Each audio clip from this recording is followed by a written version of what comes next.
বাংলাদেশ জামায়াত ইসলামী হলেও ওয়ার্ড কর্তৃক আয়োজিত আজকের এই শহীদ শরীফ ওসমান হাদির বিদেহী আত্মার মাগফিরাত কামনায় দোয়া ও আলোচনা অনুষ্ঠানে মহতী অনুষ্ঠানে উপস্থিত হয়েছেন বাংলাদেশ জামায়াত ইসলামী সম্মানিত অ্যাসিস্ট্যান্ট সেক্রেটারি জনাব এস এম আজাদ মালিক এবং বাংলাদেশ জামায়াত ইসলামী বিরোধী ইউনিয়নের সম্মানিত সেক্রেটারি আবেদ আব্দুল হালিম এবং বাংলাদেশ ইসলামী ছাত্র শিবিরের সাবেক উপজেলা সম্মানিত সভাপতি কাজী ইকবাল হোসেন সহ আমার গ্রামের সম্মানিত মুরব্বিয়ান মুসলিয়ান আমার দরুল গ্রাম থেকে আগত সম্মানিত দ্বীনি এবং তৌহিদবাদী ভাইরা, আসসালামু আলাইকুম ওয়া রাহমাতুল্লাহি ওয়া বারাকাতুহু।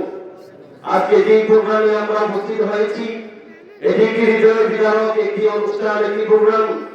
শুধু শহীদ শরীফ ওসমান হাদি শুধু শাহাদাত বরণ করেন এমনটি নয়, ইসলামী ছাত্র শিবিরের কোরআন এবং দ্বীনের কথা বলতে গিয়ে প্রথম শহীদ হয়েছিলেন ঢাকা বিশ্ববিদ্যালয়ের, তার নাম আব্দুল মালিক, শহীদ আব্দুল মালিক। ইসলামী ছাত্র শিবিরের দ্বীন এবং এদেশের ইসলামী শিক্ষার পক্ষে কথা বলতে গিয়ে তার জীবনটা সে বিলিয়ে দিয়েছেন। শুধু তাই নয়, এই জন্য এক কবি সুন্দর করে কথাটা বলেছেন যে বৃথা গাইনি আবু সাইদের রক্ত, আবার ছাত্র জনতা প্রমাণ করলো তোমরা দেশের রত্ন। আরো কারো বেশি আছে মুক্ত বাড়ির সেই ধনী, পানি লাগবে কারো পানি। শুধু তাই নয়, এই আজকের এই শহীদ ওসমান হাদি বিদেহী আত্মার মাগফিরাত দোয়া অনুষ্ঠানে আর আমরা যে কথাগুলো তার সর্বোচ্চ কথাগুলোর মাঝে যে কথাটা ছিল সে ছিল বাংলাদেশের একজন পলিটিক্যাল সায়েন্স নিয়ে সে ঢাকা বিশ্ববিদ্যালয় থেকে সর্বোচ্চ ডিগ্রিধারী, যেটা রাষ্ট্রবিজ্ঞান বলেন, রাষ্ট্রবিজ্ঞানী ছিলেন সে বাংলাদেশ মাদ্রাসা এডুকেশন বোর্ড থেকে আলিম পাস করার পর সেই সর্বোচ্চ ডিগ্রি অর্জন করে সে চেয়েছিলেন বাঙালি জাতি দিশেহারা সাম্রাজ্যবাদী এবং ভারতের আগ্রাসনের বিরুদ্ধে এই বাংলাদেশকে ন্যায় এবং ইনসাফ প্রতিষ্ঠা করে মজলুম মানুষের মুখে হাসি ফোটানোই ছিল তার প্রথম লক্ষ্য। মানুষ তার অধিকার পাবে, কৃষক, শ্রমিক, জেলে, মজুর, তাঁতি সবাই তার ন্যায্য অধিকার ভোগ করবে। সে ন্যায্য অধিকার ভোগ করার জন্য সে তার জীবনটাকে বিলিয়ে দিয়েছিলেন। সে আর ইতিহাসের সর্বোচ্চ স্থানে স্বর্ণ অক্ষরে তার কথা লেখা থাকবে। শহীদ ওসমান হাদির বাবা ছিলেন একজন আলেম, সে ধর্মীয় লাইনে একটি মসজিদের ইমাম এবং খতিব।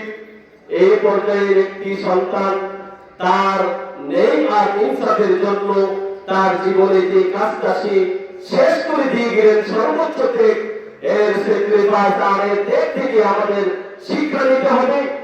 এই দেশে হবে সৎপথের শাসন, আল্লাহর আইন ও সৎপথের শাসন, সৎ কাজে আদেশ, অসৎ কাজে নিষেধ, এইটাই হলো মুসলিমের সর্বোচ্চ মিশন।